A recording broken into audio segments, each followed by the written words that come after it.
Yo, what's going on guys? Welcome back to the channel. So today's video is going to be all about edit mode sensitivity and the edit mode aim assist function. So basically what's been going on is that a lot of good players or well-known players such as Nickmercs or Innocence have recently revealed that they've been using the edit mode aim assist function. Now if you don't know the history behind this setting, basically it was in season 1 from the beginning, season 1, 2, 3, and I believe 4 is when we got the ability to turn it off. But until season 4, I believe it was season 4, don't quote me on that, but it was around that time, you were only able to have it on, and you could not turn it off, and this was very restricting to players because you could not do anything besides have one sensitivity, right? So here's where the main discrepancy comes in play. This is why the setting was so bad at the beginning, but now it's actually viable.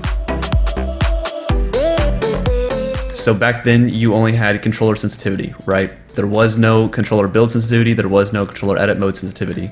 So we only had controller sensitivity X and Y. And at the time it was actually to 10, so it was 1 to 10 instead of 0 to 1.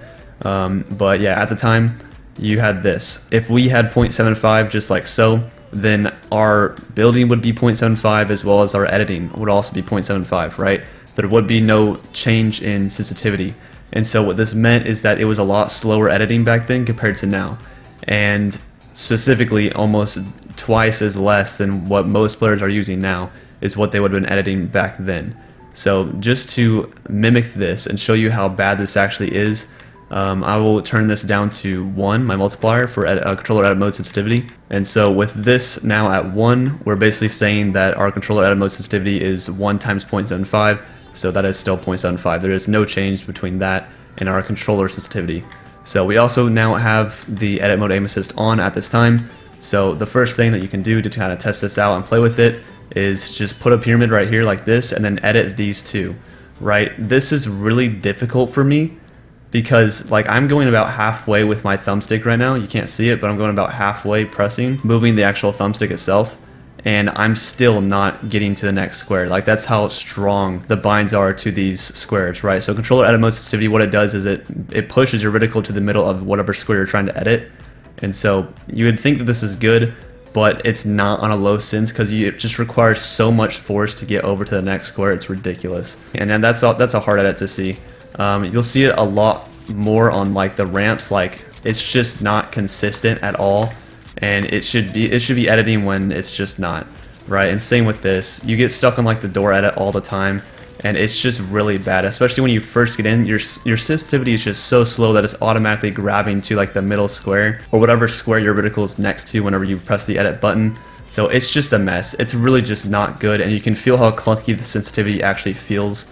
And again, every player, when the option to turn this off came out, everybody turned it off. Everyone that knew what they were doing turned it off because it was not worth it at all. They wanted a faster sensitivity whenever they edited, and so they turned it off, and that basically gave them just that, right? There's no more magnetism trying to like grab them to like a certain square. Like they have much more free range to do what they want to do. So now I'm going to turn this off to mimic just that. So now as you can see, a lot less restricting, right? I'm already hitting way faster edits, and it's not even close, right? Like it's just way more consistent, and it's just a great feeling. Like this was honestly at the time revolutionary, right? So now fast forward a little bit more, and I don't know exactly when we got this setting, but now we got controller edit mode sensitivity. This is now an option, and so what people did naturally was boost this sucker all the way up to like 2.0. Realistically, most people sit at about 1.7, 1.8. I think Nickmercs is on 1.8 and Innocence is on 1.7. Something like that. Don't quote me on that, I'm just kind of throwing numbers out there. I'm pretty sure that's right, but it could be wrong. But yeah, so the key here is that people use a faster edit mode sensitivity, right?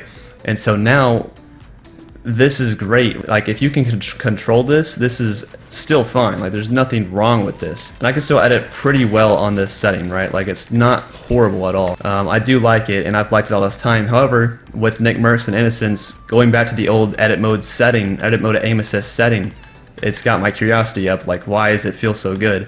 And this is why, right? So now that we have a faster edit mode sensitivity, we can actually counter the magnetism that comes from the edit mode aim assist option.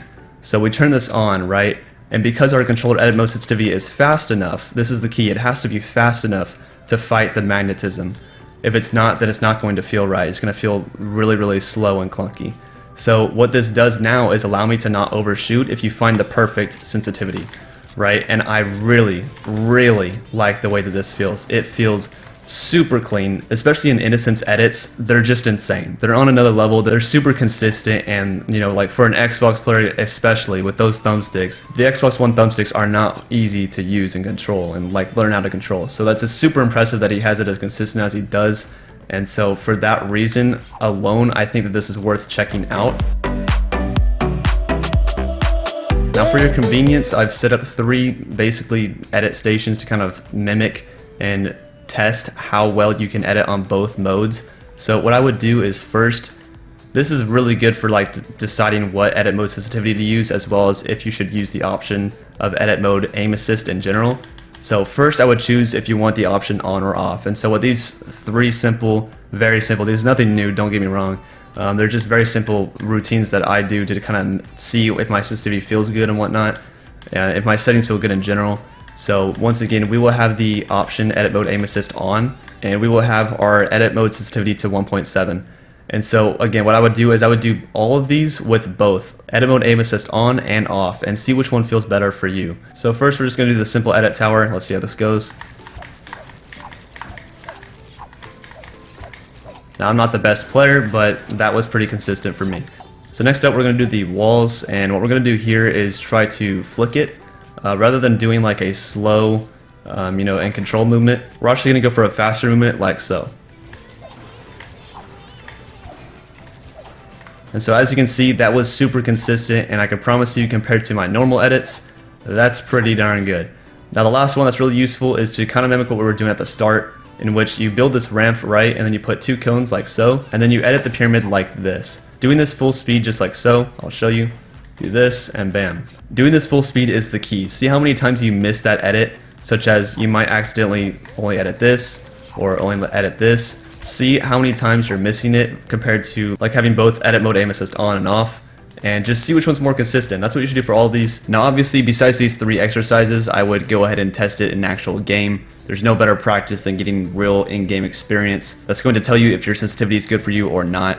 I mean, you could do all this stuff and feel good, but go into game and you're absolute garbage. So just make sure you do recognize that you need to go in game and practice this as well. Now, if after doing all these exercises you still do not feel like you have a good grasp on if this is going to work for you or not, I would move on to something a little bit more advanced, such as something like this.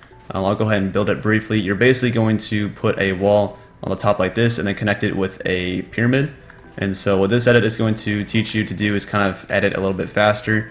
And so that's the whole premise that we're doing here, right? We're just making you edit a little bit faster.